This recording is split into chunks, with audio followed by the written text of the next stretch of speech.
Hi everyone, my name is Doug DeVos and I serve as the chair of the Communications Committee for the West Michigan Policy Forum. And I'm here with Jase Bolger, who is our policy expert, and he's a policy expert because he was a former Speaker of the Michigan House of Representatives.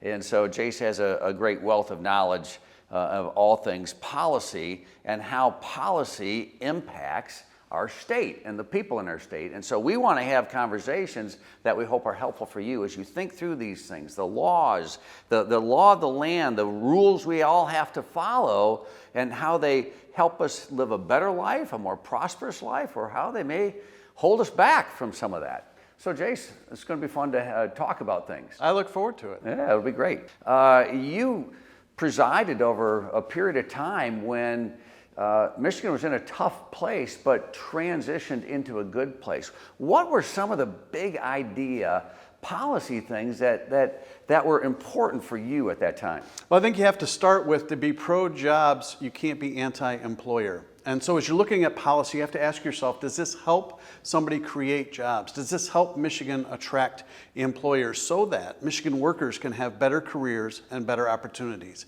And I think we did some of that, whether it's through tax policy, whether it's through labor policy, right to work, empowering workers. We pursued those things to make things better for people in Michigan because they took more power into their own hands. The employers and the employees have more power in their hands. That's right, not state government, the employer and the employees. But I think ultimately we want to empower employees to pursue their success so that they can grow their career, so that they can keep their families here. When I first ran for office, too many kids, when I say kids, that dates me a little bit, college graduates, new workers in the workforce were fleeing the state of Michigan. They were looking for those opportunities in other states. We want them to be here in Michigan because those opportunities exist for them to have that career that they dream of, right here. You know, one of the things that always grabs me as you talk about this is when the policy lines up with economic principles.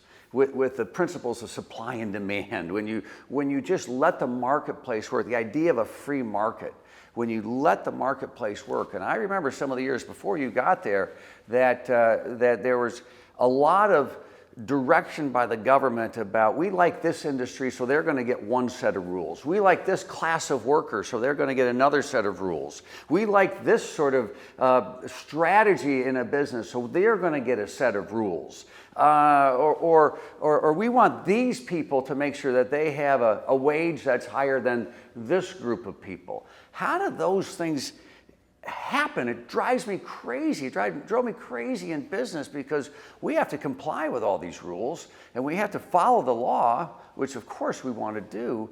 But you can see from a business person's perspective that this is going to make it harder for somebody to create that opportunity. Well, you bet. Those rules create red tape, and sometimes they're warranted for health and safety. We want to have rules that protect people. A lot of times, though, as you got to, they're about favoritism. They're about protectionism. And people grow frustrated with politicians. They think politicians don't know what's going on. And you know what? A lot of times that's earned. And so we don't want and shouldn't want politicians deciding which industries, deciding which markets should exist in a state, because people are better off to make those decisions. What kind of cars they want to buy, what kind of groceries they want to shop for, what kind of decisions they want to make on powering their home. The more options people have, the better decisions they can make that work for them and their family. And the more decisions that get made in Lansing in this case, or get made by politicians, the more likely it is to be outdated or corrupted by some other influence that's not what's in the best interest of people.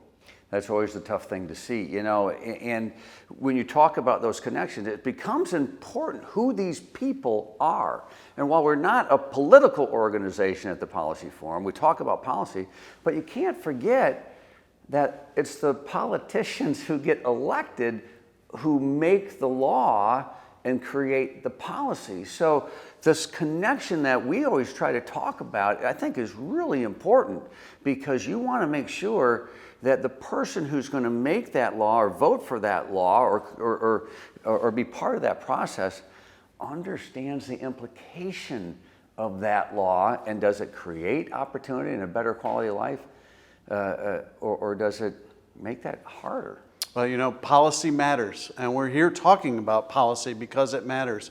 But elections have consequences because they determine the direction of policy. So we're talking about workers, we're talking about their careers, and we talk about right to work. That's a hotly contested, sometimes political issue, but the focus needs to be on workers. And the reason the Policy Forum backed right to work was not just because it made the state more attractive, not just because we'd attract more jobs and opportunities, which we did see for our families, but because it empowered workers. It gave them the choice to whether they wanted to join an organization or not. It did not force them to the benefit of some, whether it's big company or big organization or big political supporter. Yeah, it's interesting. We want to make sure that the power is with the individual. It gets as close to the individual as possible. We understand we have to live under laws and we have to give some of that power to our government, and they have to make policies and do those sorts of things. But you talked earlier about